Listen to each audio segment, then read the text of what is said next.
Welcome back to West Texas View. Another question that I've had for Dr. Cola is, what about the skin condition of a child that looks like it's really, really dry skin, or maybe has some little patches on it? That is called eczema, Johnny. And I see most often 1 in every 3rd child that comes into my office. 1 in every 3? Yes, Oh. yes, 1 in every 3 has this eczema. It is a very common skin condition, but it looks really devastating sometimes for the parents.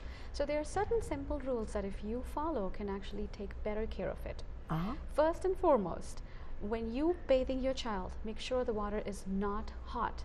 Never ever make the hotter more than 120 degrees Fahrenheit. And I would recommend if they can just make the baby sit in for a couple of minutes in the water, that would be better. So a quick in and a quick out will help protect your skin. And I see that most of the grandmoms, when they bring the kids out of the water, they kind of completely dry them, making them dry and then rub it. I don't think that should be practiced for when kids have eczema. Let them have the droplets of water. Just mop it, wet mop it, and on that apply your cream. And do not go for a lotion. When your kid has an eczema or a dry skin condition, do not apply lotion. Apply a cream instead. So the difference between a lotion and a cream, the cream stays in longer, locks the moisture, and keeps the skin protective, as opposed to lotion, which just dries it up faster. So no matter how many times you apply the lotion, it's just going to dry up. Now the cream kind of protects it. And when you are following these rules, you have to make sure that you apply it at least 2 or 3 times in a day. And if you can skip a bath, if you want to give your child, especially if it's a newborn baby, it's not going to be very dirty, especially in the private areas or the underarms, you just focus on the dirty areas, wash them off nicely every other day. That can help protect your skin too.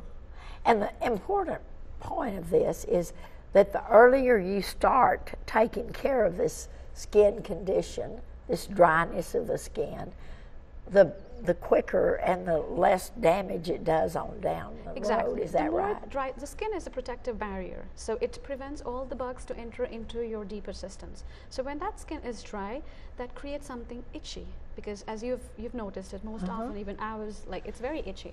Once we start itching it, we kind of break the barrier. Once there's a breach in the barrier, you are prone for infections. So this is preventing you from infections too, so you have to take care of your skin.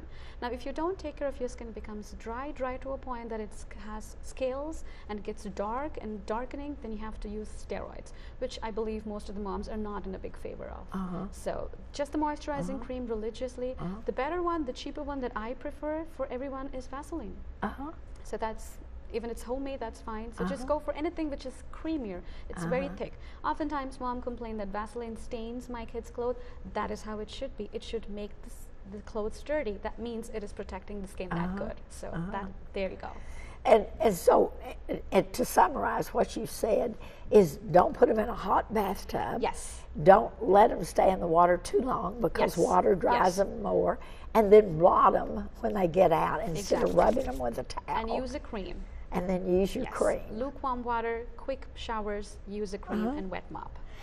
Then another question that I got that was very interesting to me is colic and gas. Right.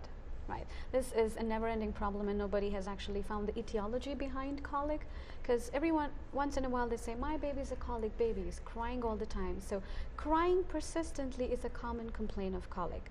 And as the research goes, colic usually starts in after 3 weeks, and it lasts for about 3 to 4 hours a day, at least 3 times a week.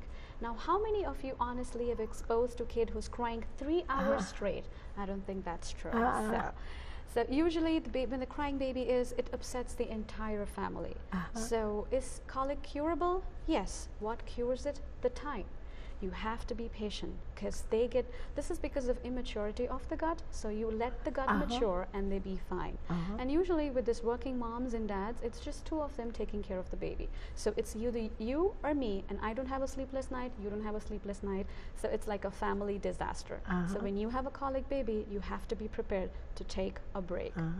You have to give somebody responsible for the baby at least for a couple of hours, and then just be for yourself. Calm down, be prepared. This is going to be a chronic problem, maybe for next 2 or 3 weeks. And once the baby is more than 6 weeks or so, it automatically resolves. So you do nothing. So it's not like we didn't burp them good enough after a meal or anything It's like a misconception that that is the reason, but that actually helps, because sometimes colic is such a layman's term. If the baby doesn't burp, it's colic. Baby passes extra gas, that's colic. Colic is not that. It's a diagnosis of exclusion. Once you've ruled out all the other things, that is when you say it is colic and it's not going to be better. Okay. So if you burp the baby is fine immediately, I don't think that's colic. So you definitely have to burp the baby in between the feeds. What I say the mom is to do it in between the feeds and after the feeds. If she's nursing, take a break between one breast. If you're bottle feeding, after 1 ounce or 2 ounces, take a break. Burp them properly and then make sure they are burped after the feeds too. And one good thing to prevent ear infections, because the ear, nose and throat are in a straight line for the babies, don't lay them down right after you feed. Oh, he's done with his bottle, put him to bed. No, wait for a couple of minutes. I mean, at least for 20 minutes is recommended. 20 to 30 minutes is recommended to prevent ear infections, especially when they have a blocked nose. Because that blocks the eustachian tubes too. So there's easy access for the bugs to go elsewhere, because in one straight line. As an adult, you and me have it in a step ladder fashion, so it's difficult for that to go. So when they have a cold, make sure they're at least staying upright for about 20 to 30 minutes and then put them to bed. For goodness sakes. Do you find that breastfeeding is becoming popular again or not? We are trying to make it popular. Oh, yes, right. yes. We I are. want you to.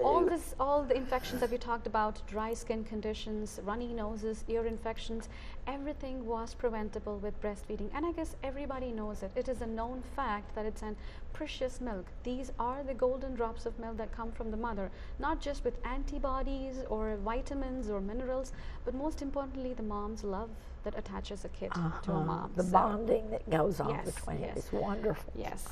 And so when a mother comes in and says, I'm having trouble breastfeeding, do you encourage them to continue and just supplement that with a bottle? Or I would first say I would try to find out the reason what actually is hurting her. Is it her physical condition that is bothering, or she has any other reason to stop breastfeeding or to discontinue breastfeeding? I was thinking in terms of not enough milk or something. You would probably will not make enough. For the first day, if it's a first-time mother and it's a first-time baby, for the baby and the mom to actually create a bond takes sometimes like about 28 days. So it's about a long time. So the first day or two, the baby's not latching, don't give up. It's a long process. You have to be patient and you have to be determined to do breastfeeding. I'm wholeheartedly in favor of breastfeeding. We'll be back in just a minute and continue this conversation. Stay tuned. West Texas View will be right back.